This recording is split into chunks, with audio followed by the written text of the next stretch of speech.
புது குடித்தனம் இரண்டாவது பகுதி. ரமேஷ் ரயில்வே ஸ்டேஷன்ல அவன் கார் பக்கத்துல நின்னுக்கிட்டு ரொம்பவும் கடுப்பா இருந்தான். ராத்திரி பார்ட்டியில ஃப்ரெண்ட்ஸ் சொன்ன வார்த்தைங்க, ஆண்டாளு கோச்சுக்கிட்டது, இது எல்லாமே அவன் மைண்டை விட்டு போகல. இதுல இப்போ ஆண்டாளோட தங்கச்சி வர்றது அவனுக்கு சுத்தமா பிடிக்கல. கடவுளே, ராத்திரி நடந்தது போதாதுங்கிற மாதிரி இப்போ புது பிரச்சனை வேற வருது. அக்காவையே மாற்ற என்னால் முடியல. இதில் தங்கச்சியை எப்படி தான் மாற்ற போகிறேனோ? ஹாஸ்டலில் தங்குறேன்னு சொன்ன பொண்ணு இவளே வாண்டடா வீட்டுக்கு கூப்பிட்டுட்டா. இவளும் அவங்க அக்கா மாதிரியே தலையில் மல்லிப்பூவும் கன்னத்தில் மையம் வச்சுக்கிட்டு வந்தா இந்த இடத்துலையே என் மானம் போயிடும் போல. வெஸ்டர்ன் ட்ரெஸ்ஸு போட பிடிக்காத ஆண்டலோட தங்கச்சி எப்படி இருப்பா? நினச்சி பார்த்தாலே பயமா இருக்கு. அப்பதான் ட்ரெயின் வந்துச்சு. எல்லாரும் இறங்குனாங்க. அப்ப ஜனங்களோட கூட்டத்துல இருந்து ரொம்பவும் அழகா ஸ்லிம்மா ஒரு சுடிதார் போட்டுக்கிட்டு ஒரு பொண்ணு வந்தா. அப்படியே சிட்டி பொண்ணு மாதிரி லெகின் பேண்ட், ஒரு ஷார்ட் டாப்பு, ஒரு சூப்பரான ஹேண்ட்பேக் போட்டுக்கிட்டு அந்த பொண்ணு வந்துகிட்டு இருந்தா. அந்த பொண்ணோட முகத்துல ஒரு அப்பாவித்தனம் தெரிஞ்சாலும் அவ போட்டிருக்கிற ட்ரெஸ் மட்டும் அல்ட்ரா மாடர்னா இருந்துச்சு. அவ தான் ஆண்டாளோட தங்கச்சி ஸ்வப்னா அப்படின்னு தெரிஞ்ச உடனே ரமேஷ் கரண்ட் ஷாக் அடிச்ச காக்கா மாதிரி ஆயிட்டான். ரமேஷ் பக்கத்துல வந்ததும் ஸ்வப்னா கொஞ்சம் வெக்கப்பட்டு அவங்க மாமாவை பார்த்து, வணக்கம் மாமா, நல்லா இருக்கீங்களா? ரமேஷ் ரொம்ப ஷாக் ஆகி, வணக்கம் சொப்னா. என்னால் அடையாளமே கண்டுபிடிக்க முடியல. நீயா சொப்னா? ஆண்டாளோட தங்கச்சி அப்படின்னு கேள்விப்பட்ட உடனே நீயும் உங்க அக்கா மாதிரி தான் இருப்பேன்னு நினைச்சேன். ஆனா நீ உங்க அக்கா மாதிரி இல்லை. பார்க்க ரொம்ப மாடனா, ரொம்பவும் அழகாவும் இருக்க. ஸ்வப்னா வெக்கப்பட்டு தலை குனிஞ்சி முடிய சரி பண்ணிக்கிட்டு, அதெல்லாம் ஒன்றும் இல்லை மாமா, ஃபர்ஸ்ட் டைம் சிட்டிக்கு வரேன்ல, அதான் கொஞ்சம் இந்த மாதிரி ட்ரெஸ் பண்ணா நல்லா இருக்கும்னு நினைச்சேன். ஆனா நீங்க போட்டோல பார்த்ததை விட உண்மையிலே ரொம்ப ஹேண்ட்ஸமா இருக்கீங்க. அதான் உங்ககிட்ட பேச கொஞ்சம் வெக்கமா வருது. ரமேஷ் அதை கேட்டு ரொம்பவும் சந்தோஷப்பட்டான். ஐயோ, அதுக்குள்ள வெக்கலாம் படுற. சரி சரி, அந்த பேக்கை கொடு, நான் வண்டியில வச்சுக்கிறேன். உங்க அக்கா வெயிட் பண்ணுவா, வீட்டுக்கு போலாம். ஸ்வப்னா பேக் கொடுக்கும்போது ரமேஷோட கைவிரல் பட்டதுனால உடனே கைய பின்னாடி எடுத்து வெக்கப்பட்டு, ஐயோ வேண்டாம் மாமா, நானே எடுத்துட்டு வரேன், உங்களுக்கு ஏன் கஷ்டம்? ஆமாடி மச்சினிச்சி, அவ்வளோ மரியாதையெல்லாம் வேணாம், வா போலாம் அப்படின்னு சிரிச்சுக்கிட்டு ஸ்வப்னா கையில இருந்த பேக்கை வாங்கிக்கிட்டான். ரெண்டு பேரும் கார்ல உட்காந்து கிளம்புனாங்க. கார் முன்னாடி போய்கிட்டு இருந்துச்சு. ரமேஷ் டிரைவிங் சீட்ல உட்காந்துக்கிட்டு கண்ணாடி வழியா ஸ்வப்னாவையே முறைச்சு பார்த்துக்கிட்டு இருந்தான். ஆனா ஸ்வப்னா ஜன்னல் வழியா சிட்டிய பார்த்துக்கிட்டு இருந்தா. என்ன சொப்னா, சிட்டி எப்படி இருக்கு? இங்க எல்லாமே கொஞ்சம் ஃபாஸ்டா இருக்குல்ல? உனக்கு இது கொஞ்சம் புதுசா தான் தோணும். ஆனா உன் அக்காவுக்கு இந்த காத்து கூட பிடிக்காது. எப்பவுமே அவளுக்கு கிராமம் தான் ரொம்ப பிடிக்கும். மாமா, அக்கா வேற நான் வேற. அக்காவுக்கு கிராமத்து விஷயம்னா பிடிக்கும். ஆனா எனக்கு நிறைய புது விஷயங்களை கத்துக்கணும். இந்த பில்டிங்குங்க, இந்த ரோடெல்லாம் பார்க்கும்போது இதெல்லாம் ஏற்கனவே கனவுல வந்த மாதிரி இருக்கு. ஆனா மாமா, இந்த ட்ரெஸ்ல அக்கா என்ன பார்த்தா திட்டுவாளோ இல்ல பாராட்டுவாளா? திட்டுறதா? உன்னை பார்த்தா உங்க அக்கா ரொம்ப ஷாக் ஆயிடுவா. ஆனா எனக்கு உன்னை ரொம்ப பிடிச்சிருக்கு. நீ பார்க்க அப்படியே ஹீரோயின் மாதிரியே இருக்க. ஆமா, சாஃப்ட்வேர் கோர்ஸ்னு சொன்னல, அது ஈஸியாக தான் இருக்கும். உனக்கு நான் எல்லா ஹெல்ப்பும் பண்ணுறேன். ரொம்ப தேங்க்ஸ் மாமா. நீங்க ஹெல்ப் பண்றேன்னு சொன்னதுக்கு அப்புறம் எனக்கு இருந்த பயமும் போயிடுச்சு. ஆனா ஒரு சின்ன ரிக்வெஸ்ட் இருக்கு. நான் சிட்டில கொஞ்சம் மாடர்னா இருக்கணும்னு ஆசைப்படுறேன். ஆனா எங்க அக்காவுக்கு நான் மாடர்ன் ட்ரெஸ் போட்டு பிடிக்கவே பிடிக்காது. அக்கா என்ன திட்டினா மட்டும் நீங்க எனக்கு கொஞ்சம் சப்போர்ட் பண்ணுங்க. சரிம்மா, உனக்கும் எனக்கும் நடுவில் இது அக்ரிமெண்ட்டு. ஆண்டாளுக்கு முன்னாடி நான் எப்பவும் உனக்கு தான் சப்போர்ட் பண்ணுவேன். ஸ்வப்னா சிரிச்சுக்கிட்டே ரமேஷ பார்த்தா. அவங்க ரெண்டு பேருக்கும் நடுவுல ஏதோ ஒரு ஃபீலிங்ஸ் போய்கிட்டு இருந்துச்சு. ரமேஷோட மனசுல இருந்த அந்த ராத்திரி நடந்த அவமானம் கொஞ்சம் கொஞ்சமா மறைஞ்சுது. கார் வீட்டுக்கு முன்னாடி வந்து நின்னுச்சு. அப்ப ஆண்டாளு தங்கச்சியை வரவேற்கிறதுக்காக வீட்டு வாசல்ல நின்னுக்கிட்டு இருந்தா. ஸ்வப்னா காரை விட்டு இறங்கினதும் ஆண்டாளு ஓடிக்கிட்டே வந்தா. ஸ்வப்னா, வந்துட்டியாடி? உனக்காக எவ்வளவு நேரமா காத்துக்கிட்டு இருந்தேன். என்னடி இது? என்ன ட்ரெஸ் இது? என்னடி கோலம் இது?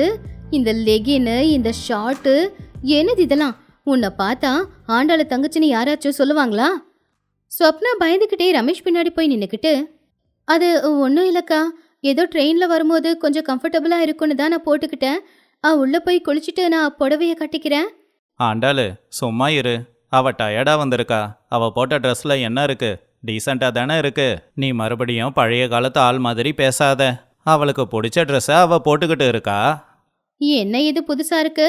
எனக்கு சப்போர்ட் பண்ணாம அவளுக்கு சப்போர்ட் பண்ணிக்கிட்டு இருக்கீங்க? உங்களுக்கு இந்த மாடர்ன் வேஷம்லாம் ரொம்ப பிடிக்கும்ல? சரி சரி, நீ வா ஸ்வப்னா, போய் குளிச்சுட்டு வா.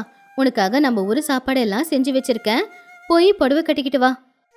அக்கா, எனக்கு பசிக்கலக்கா. எனக்கு கொஞ்சம் டயர்டா இருக்கு. டயர்டா இருக்குன்னா சாப்பிடக்கூடாதா என்ன? இல்ல சிட்டி காத்து பட்டு உனக்கும் பசி போயிடுச்சா? எல்லாரும் சாப்பிட வந்து உக்காந்தாங்க. ஆண்டாளு பரிமாறிக்கிட்டு இருந்தா. ஸ்வப்னா டீசெண்டா கொஞ்சம் கொஞ்சமா எடுத்து சாப்பிட்டுக்கிட்டு இருந்தா. ரமேஷோட பார்வை மொத்தமும் ஸ்வப்னா மேலதான் இருந்துச்சு. சொப்னா, கோர்ஸோட டீட்டெயில்ஸ் எல்லாம் பார்த்துட்டேன்.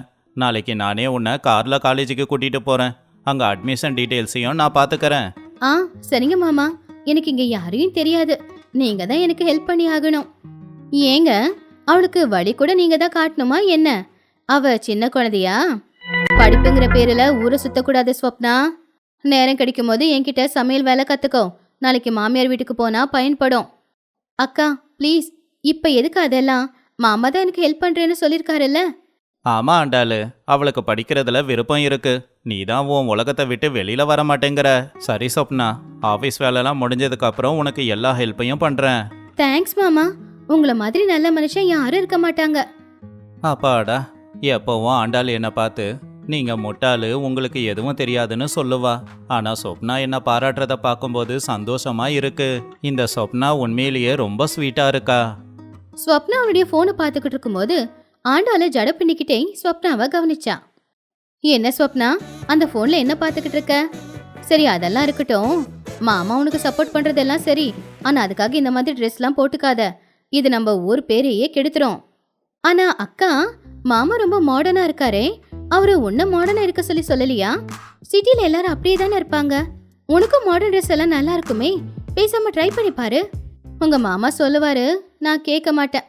எனக்கு அதெல்லாம் போடுறதுக்கு விருப்பம் இல்லை. ஆனா ஸ்வப்னா, நீ மட்டும் கவனமா இருக்கணும். சிட்டில ஆட்கள் வெளியில ஒரு மாதிரி இருப்பாங்க, மனசுக்குள்ள வேற மாதிரி இருப்பாங்க.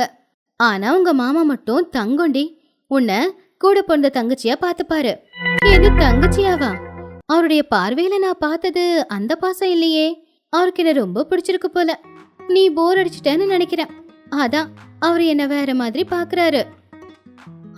ஆமாக்கா, மாமா ரொம்ப நல்லவரு. எனக்கு எல்லா ஹெல்ப்பும் செய்யறேன்னு சொல்லிருக்காரு.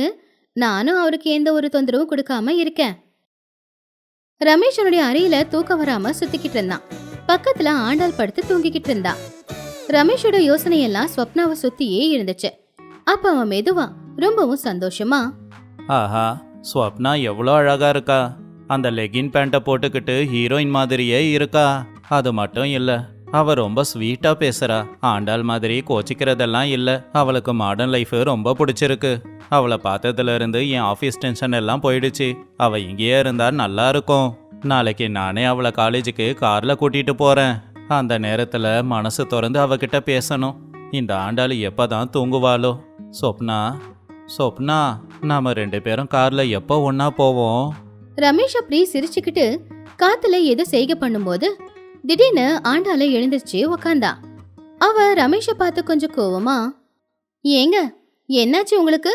தூங்காம இன்னும் என்ன ரூம்லயே குட்டி போட்ட நாய் மாதிரி சுத்திக்கிட்டு வரீங்க? நானும் கவனிச்சுக்கிட்டு தான் இருக்கேன். தூக்கத்துல ஏதோ பேசிக்கிட்டு இருக்கிற மாதிரி இருக்கு. ஸ்வப்னா ஸ்வப்னா ஸ்வப்னான்னு சொல்லிக்கிட்டு இருந்தீங்க. என்ன ஆச்சு உங்களுக்கு? அந்த பேரை சொல்லிக்கிட்டு சிரிச்சுக்கிட்டு வேற இருக்கீங்க. நீங்க மனுஷன்தானா இல்ல உள்ள ஏதாவது பேய் புகுந்திருக்கா?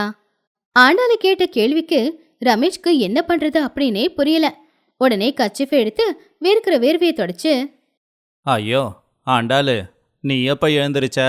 நீ தூங்குறன்னு நினச்சிக்கிட்டு இருந்த. நான் எப்போ சொப்னான்னு சொன்னேன்? உனக்கு காதில் ஏதோ பிரச்சனை போல, இல்லைன்னா கனவு கண்டிருப்ப. நான் ஏதோ தூக்கம் வராமல் இடுப்பு வலியில் அங்கே இங்கன்னு நடந்துக்கிட்டு இருந்தேன். இடுப்பு வலியா? இடுப்பு வலி வந்தா யாராவது மச்சினிச்சு பேரை சொல்லுவாங்களா?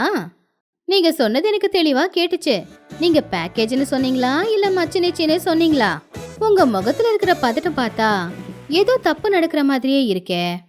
என்ன முகத்துல ஏதோ 1000 வாட்ஸ் பல்ப் எரியுது? நேத்து ராத்திரி நடந்த அவமானத்துக்கு இன்னும் நீங்க சோகமா இருக்கணும். ஆனா சோகம் மறைஞ்சு சிரிப்பு வருது. அட, அதெல்லாம் ஒன்றும் இல்லை ஆண்டாளு. ஆஃபீஸில் ஒரு புது பேக்கேஜை பற்றி நான் பேசிக்கிட்டு இருந்தேன்.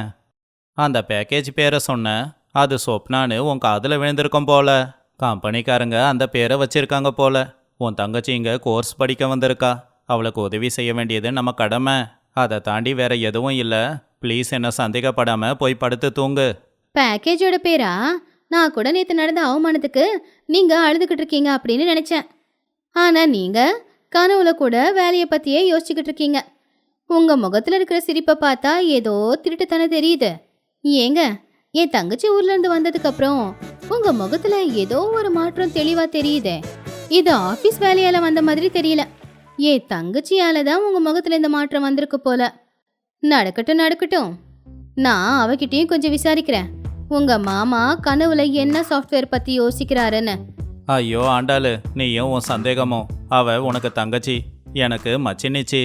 மாமாவா அவளுக்கு செய்ய வேண்டியதை செஞ்சு கொடுக்க போறேன், அவ்வளவுதான். நீ அதிகமாக யோசிச்சு தூக்கத்தை கெடுத்துக்காம நல்லா தூங்கு. காலையில் எழுந்திருச்சு சீக்கிரமா சமையல் வேலையை முடி. சரி சரி, நான் இப்ப படுத்து தூங்குறேன். ஆனா எனக்கு மட்டும் ஏதோ தப்பு நடக்குதுன்னு தான் தோணுது. வேலையை விட மச்சினிச்சி மேல இப்ப இன்ட்ரெஸ்ட் அதிகமா இருக்கிறது மாதிரி எனக்கு தோணுது. நாளைக்கு நீங்க ஆஃபீஸ்க்கு போறீங்களா இல்ல காலேஜுக்கு போறீங்களான்னு நானும் பாக்குறேன் அப்படின்னு சொல்லி ஆண்டாள் படுத்துட்டா. ஆனா ரமேஷ்க்கு தூக்கம் வரல. அவன் நெஞ்ச பிடிச்சுக்கிட்டு ஐயோ மாட்டிக்கிட்டோமோ அப்படின்னு பயந்துகிட்டு இருந்தான்.